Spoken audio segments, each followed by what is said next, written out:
এমন একটা দেশ যেখানে কখনোই রাত হয় না, এমন একটা দেশ যেখানে 24 ঘন্টায় আলো, এমন একটা দেশ যেই দেশে আমি আরো 7 বছর আগে 30 দিন রোজা রাখছি 21 ঘন্টা করে।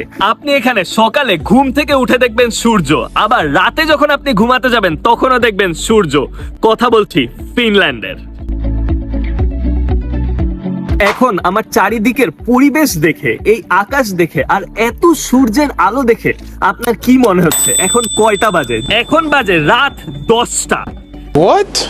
কিন্তু আপনারা হয়তো ভাবতেছেন যে রাত 10টা, তবে এত আলো কেন? অনেকের মাথায় এটাও প্রশ্ন আসতে পারে যে এখানে যদি সূর্য অস্ত না যায় তাহলে সূর্য উদয় হয় কিভাবে? এখানকার মানুষরা নামাজ পড়ে কিভাবে?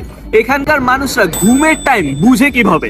এই সবকিছুই আজকে দেখাবো এই ভিডিও। এটা শুধু ফিনল্যান্ডে না, পৃথিবীতে 6টা এমন দেশ আছে যেগুলোতে গ্রীষ্মকালে কিছু কিছু সিটিতে কখনোই রাত হয় না, আর উইন্টারে কিছু কিছু সিটিতে কখনোই সূর্য উদয় হয় না, 24 ঘন্টায় অন্ধকার থাকে। আর এই 6টা দেশ হলো Norway, Finland, Sweden, Canada, Alaska আর আইসল্যান্ড। সামারে এই 6টা দেশে রাতের বেলা সূর্য উদয় হয়ে থাকার কারণে এই সানকে বলা হয় মিডনাইট সান। এই মিডনাইট সান কি?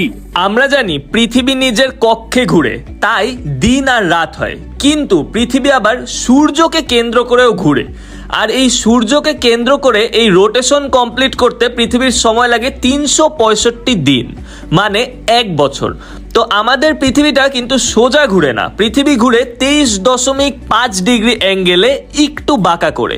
তো এই বাঁকা করে ঘুরার কারণে পৃথিবীর নর্থ আর সাউথ পোলে যেই দেশগুলো আছে সেই দেশগুলোতে বছরের অর্ধেক সময় 24 ঘন্টা সূর্যের আলো থাকে, আর অর্ধেক সময় 24 ঘন্টা থাকে অন্ধকার। তো ফিনল্যান্ডে মেইনলি 2 মাস এরকম 24 ঘন্টায় সূর্য থাকে, আর তখন সময় বুঝতে খুবই কষ্ট হয়। অনেকেই ভাবে খুব মজা, বাইরে অনেক অ্যাক্টিভিটিস করা যায়, কিন্তু আমার চারপাশে দেখেন মানুষজনরা বের হয়ে আছে, রাস্তায় ঘুরতেছে, হাঁটতেছে, ফিরতেছে। আমি নিজেও ডিনার না করে এখন অলমোস্ট 10:30 বেজে গেছে, আমি বাইরে আছি, আমার খিদাই লাগতেছে না, কারণ আমার মনে হইতেছে এখনো ডিনারের টাইমই হয় নাই। এখানে সূর্যের আলো দেখে বা সূর্য দেখে বোঝার উপায় নাই যে এখন কোন নামাজের ওয়াক্ত।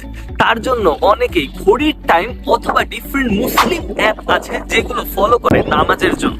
ফর এক্সাম্পল, আজকে মাগরিবের টাইম রাত 11টায়, এশার টাইম রাত 12টায়, আর ফজরের টাইম ভোর 2টায়। ঘুমাইতে যাওয়ার টাইমেও খুব কষ্ট হয়। অনেকেই আছে যারা এই সূর্যের আলোতে ঘুমাইতে পারে না। সূর্যের আলোটা এতটাই তীব্র যে আপনি যত পর্দা ইউজ করেন সেই আলো আপনার রুমের ভিতরে ঢুকে যায়। অনেকেই তখন এত আলোর কারণে ঘুমাতে পারে না। কারণ সূর্যের আলো আমাদের জীবনে যতটাই ইম্পর্টেন্ট, অন্ধকারও ততটাই ইম্পর্টেন্ট। একটা রিপোর্ট অনুযায়ী জানা যায় যে অন্ধকার আমাদের ব্রেইন সেলসকে রিওয়ার করে, আমাদের মেন্টাল হেলথকে ডেভেলপ করে এবং আমাদেরকে অনেক ধরনের রোগবালাই থেকে রক্ষা করে। তাহলে আপনি যদি এমন একটা দেশে থাকতেন যেখানে বছরের অর্ধেক সময়ই রাত হয় না, তাহলে আপনি কি করতেন আর আপনার কেমন লাগতো? জানিয়ে দিন কমেন্ট সেকশনে।